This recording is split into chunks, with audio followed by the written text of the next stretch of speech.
Құрметті Солтүстік Қазақстан облысының тұрғындары мен қонақтары, сіздерді 2026 жылғы 26 маусым күні Солтүстік Қазақстан облысы Айыртау ауданындағы ежелгі Ботай қонысында өтетін Ботай ұлы дала мәдениеті және қазақ халқының баға жетпес байлығы этнофестиваліне шақырамыз.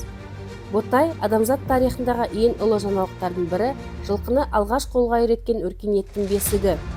Осы бірегей фестиваль аясында әрбір келуші өткенге саяхат жасап, энеолит дәуірінен бүгінгі күнге дейінгі тарихи жолды жүріп өте алады.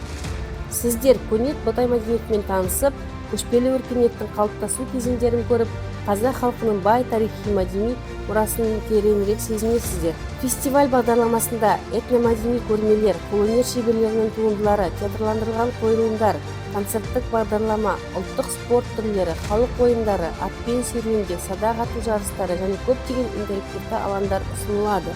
Бұл тек фестиваль емес, бұл тарихпен қауышу, бұл ұлы даланың мыңжылдық мұрасын сезіну, бұл ата-бабалар ізімен жүріп, өткен мен бүгінді жалғайтын ерекше мүмкіндік. Ботай ұлы дала мәдениеті және қазақ халқының баға жетпес байлығы этнофестивалінің салтанатты ашылуы 26 маусым күні сағат 11:00-де өтеді.